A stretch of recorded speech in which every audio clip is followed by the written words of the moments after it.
Nesse vídeo eu vou te livrar de 3 tipos de ETF que é a maior furada para o seu patrimônio. E o motivo de eu estar fazendo esse vídeo é porque esses ETFs que eu vou falar, esses tipos de ETF que eu vou falar, eles ou têm muito cotista, um número de cotista muito alto, ou já me perguntaram várias vezes aqui nos comentários de outros vídeos sobre eles, e aí eu resolvi fazer esse vídeo para tirar você de qualquer tipo de furada. Se você tem esses ativos em carteira, repense a sua estratégia. E se você é um iniciante, não cometa esses erros. O primeiro tipo de ETF é o que replica o Ibovespa.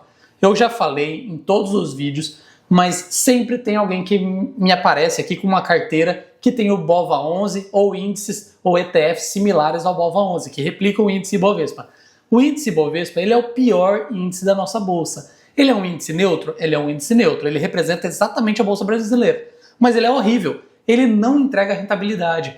Ele é muito ruim. Eu sempre falo para vocês do Divo 11. Então estudem mais o Divo, o IDIV, que é o índice de dividendos. O Divo 11 é o ETF que segue o IDIV, porque ele é muito mais eficiente do que o Ibovespa, ou o BOVA 11. Então parem de investir no Ibovespa, porque ele é o pior índice da bolsa brasileira. E eu vou sempre repetir isso, mas eu tenho certeza que eu vou sempre acabar pegando uma carteira de algum de vocês aí e vai ter o BOVA 11 nela. E o motivo que faz o Ibovespa ser um índice ruim é porque ele mede as empresas pela liquidez. Ele não olha a qualidade das empresas, ele olha apenas liquidez. E liquidez não é sinônimo de bons rendimentos. E a gente investe em ações para ter rendimentos. Então não faz sentido nenhum investir no Ibovespa. Essa é a minha visão e eu espero que você entenda e deixe de investir no Ibovespa. O segundo tipo de ETF é o ETF de renda fixa que replica 100% de uma carteira de Selic. Esses ETFs eles até parecem ser maravilhosos, que eles não oscilam, mas eles têm um detalhe que acaba com essa estratégia, que é o imposto de renda. ETFs que replicam uma carteira de 100% de Selic, eles pagam 25% de imposto de renda. 25% de imposto de renda. É muito alto. É acima do máximo de um CDB, por exemplo, que é 20%. Então não faz sentido nenhum você querer pagar 25% de imposto de renda. Eu já vi pessoas querendo acumular dinheiro por longo prazo com esse ETF na carteira. Não faz sentido. Eu vou dar um exemplo aqui de um desses ETFs, que é o mais famoso, que é o LFTS11, não confundo com o LFTB11, são dois ETFs diferentes, um paga 15% de imposto de renda, que é o LFTB11, agora o LFTS11, ele paga 25% de imposto de renda e não faz sentido tê-lo para carregá-lo por longo prazo. Se você tem o LFTS11 da sua carteira, repense, porque ele vai pagar mais imposto de renda e você está cometendo um erro na sua carteira, na minha opinião. E o terceiro tipo de ETF são os ETFs que pagam dividendos sintéticos. Não sei porquê, mas o brasileiro tem uma mania de querer dividendo.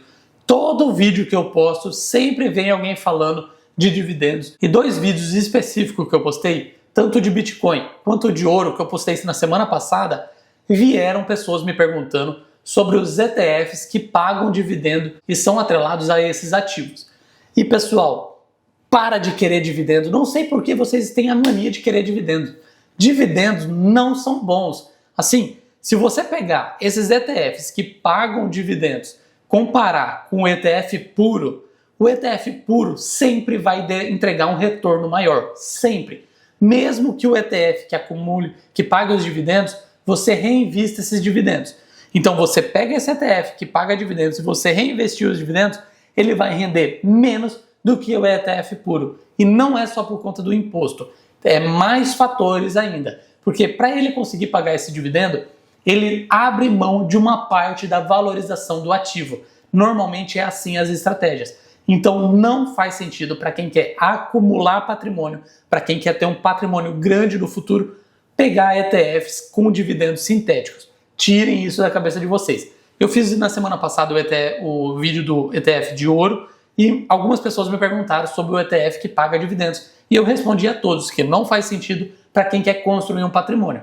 mas eu quis gravar esse vídeo e quis incluir esses ETFs que pagam os dividendos sintéticos aqui nesse vídeo, porque as pessoas têm que entender e aprender que não faz sentido dividendos. Dividendos nessas estratégias, eles são meramente para encher o seu ego ou para satisfazer a sua vontade, mas não geram lucro para você no longo prazo. E fugindo desses 3 erros, você já sabe muito mais que muita gente e você vai conseguir construir um patrimônio para o longo prazo de forma sólida. E pasmem, pessoal, eu já vi esses erros sendo cometidos por pessoas que se dizem ser especialistas em investimento.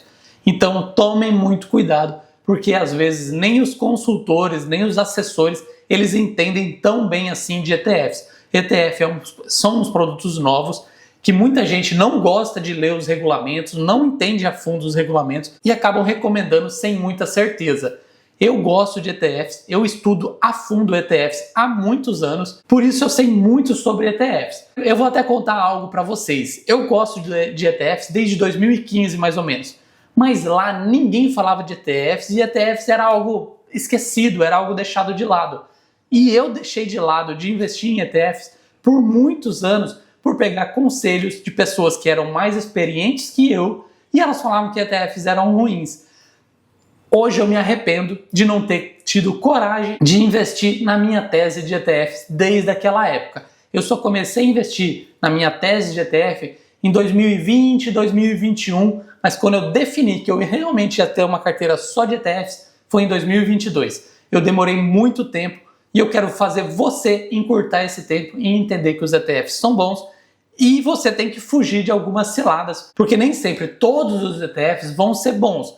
Sempre tem algumas maçãs podres no meio das maçãs boas. Então a gente tem que saber diferenciá-los, mas construir uma carteira sólida com ETFs é muito mais fácil do que tentar fazer stock pick. Essa parte agora foi um desabafo, não estava nem no meu roteiro aqui que eu vou acompanhando para ir falando tudo que eu anotei.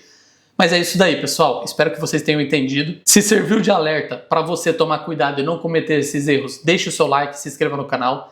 Esse vídeo não é uma recomendação de investimento, é um conteúdo educacional. E comenta para mim, você tem algum desses ETFs na sua carteira?